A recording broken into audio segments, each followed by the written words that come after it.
What's going on, people? Will Cadena. So today we're going to be going over one of the sessions that I did recently on photographing a young, amazingly talented cello player. Her name is Maddie.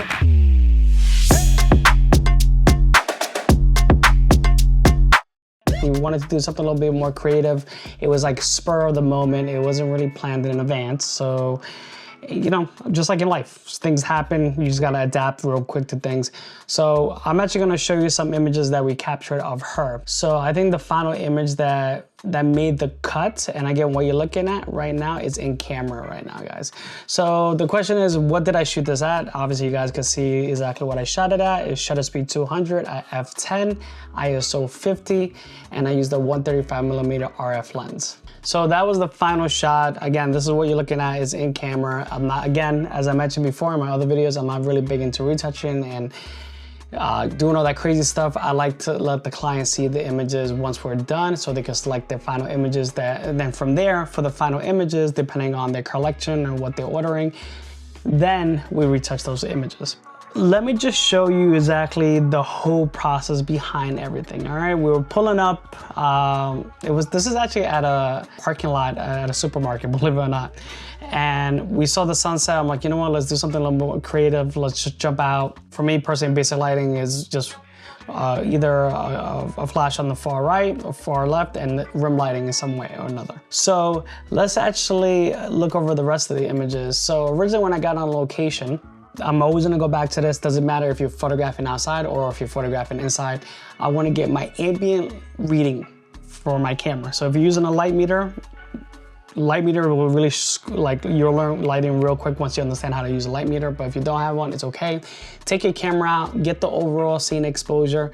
So for me, I already knew that I wanted to capture the sky in that way. I wanted to really capture that. So that's what I kind of exposed it at for. Again, you don't want to have it too exposed for that sun because then everything will be really dark and black. So I had to find like a medium, like a middle ground. Then I incorporated one light on camera left, all right? And then we incorporated again and I adjusted my lighting again.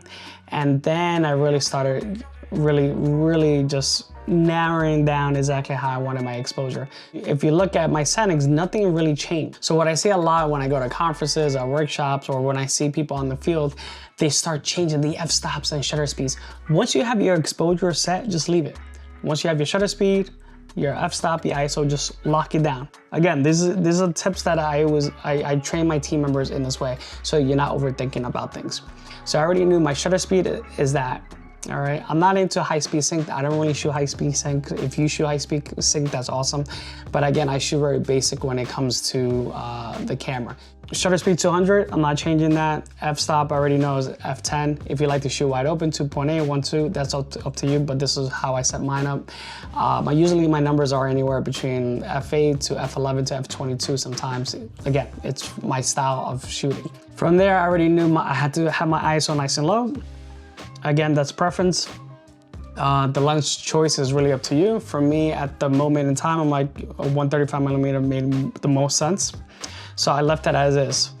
From there, once I brought in my lighting, my power of my flashes, I already knew it had to be like around F10, F11 on the power. When I start going through all the images, it stays pretty much relevant to what I originally had. So shutter speed 200, F10, ISO 50. And later on, I might adjust maybe to F9, to F11. That varies depending on a specific look or a specific angle that I'm trying to capture. But if you notice, everything just stays. The only thing that actually changes is actually my focal length throughout the whole scene. And there was a reason for that. All right, so I'm gonna show you guys a little bit of behind the scenes so you guys have a better understanding on the field. Over here, we had camera right, we had a silver deep umbrella. Again, as I mentioned probably in the other videos, that I love traveling with deep umbrellas. They're very compact, they're light.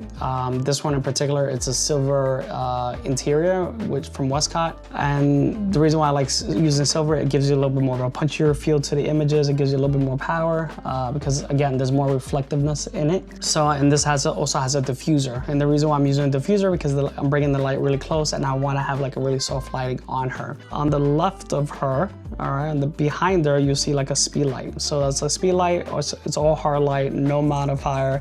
The only thing that I actually put on it was actually a chocolate gel from Roscoe. The reason why I like using chocolate gels, it kind of gives you a little bit more of a warmer feel. But I started with that, but the kicker part that sucked was, which it wasn't captured in the video, because it was windy, it wasn't really taped on properly and the wind took it. So we had to just use whatever bulb color it was on the speed light. So just keep that in mind. All right, we'll get into gels maybe on another video, but I love using color temperature gels or cinematic gels. A bow, excuse me, a bow. It's a bow. So I waited for her to move her bow. So once she moved it, it created a gap. I want to showcase that gap. So just to show like that's where I wanted her to play. I want to feel it. So you're gonna play one more time. Let's get a couple more. Let's try that. And again, elaborate on what I'm saying here, because I want to see, again, I'm not a cello player. I'm not a person that plays instruments. So I want to kind of understand exactly what is her workflow, understanding what she does. And that will really help me finesse the lighting as best as possible. We want to shape the lighting to her. And also the angle, the pose, you know, do I have to go higher? Do I have to go lower? Do I have to use a specific lens? Maybe the lighting won't work for that shot. And also that will help me also slow down a little bit to really analyze probably, you know, what is probably the best angle to photograph her in. Or just to make her feel a little bit more comfortable. So this is why I'm constantly talking to the subjects. So that's always the goal, is constant communicating with your subjects. And that's what I do a lot. Let's try that. 3, 2, 1, play that bow. And the reason why I'm counting 3, 2, 1, so she knows about the capture. And sometimes I don't even count down at all. Gorgeous, we got the shots. That's it, we got it. Let's stay right there. I want to get a photograph of that gorgeous smile. There we are. Look at that smile. I love it. So I'm saying certain things to her because I want to bring out the emotion. So after I feel like, all right, I got the shot, we got the static shot, and from there, like I'm speaking to the subject and I want to bring out the emotion because when I see them, I always see her smiling and having a good time, laughter. So again, I want to capture that. The most 5 important things to know when you're on location is lighting. So whether the lighting is good or not, and if you might have to incorporate a flash or that's the case. Then from there is really the location. Does the location fit the subject? Does it work? You know, would it help with your vision, what you have in mind, or would it complement the subject you're photographing? The third is the composition. You know, where you want to put them in the frame. You know, real thirds or in the middle. From there is the fourth will be the gear, the settings, shutter speed, f-stop, your lens choice, and from there the fifth is the emotion. You want to evoke the emotion. So those are the 5 main things I always look for when I shoot. So let's go back to the video. All right, we got it. We're good. That's what we did. We're good. We're good. Guys, are we live right now again? Yo, Suli, you gotta let me know. But guys, come and check this out. Let's see if we can showcase this. So let's go. If you guys can see. Can you get a little closer? No. Look at that. Wow. That's in camera, guys. I love some of the photographers out there. I'm using the Canon Mark II right there. I've been having this bad boy for the last few weeks. It is a phenomenal tool. Again, it is a tool. Now you might ask, like, what are these lines that you see over here? So what I like to do is set my camera to technically like almost crop the frame, like more as a 4:5 ratio for me. Even though I'm shooting raw, I still have the full aspect ratio, but that's exactly when I bring it into, let's say, Capture One or Lightroom, is gonna take away the top and the bottom. And the reason why I have that set up in that way, because a lot of my clients, they love to print, and we love to showcase big wall art pieces in their homes. So I always need that little wiggle room just to safeguard myself in that way. For the guys that tune in, I'm using 2 lights only. I'm using the FJ400 Westcott, and then I'm also using a speed light. You guys circle around. Kind of creating like a hair light, all right, and also creating rim lighting from the other side, which helps create separation. So if I could zoom it in, see how it lights it up from here and also from her back. And the background is actually the sky. Let me go back to some of these other ones. Look how cool is that? that's the shot. Yeah, it was a shot, yeah.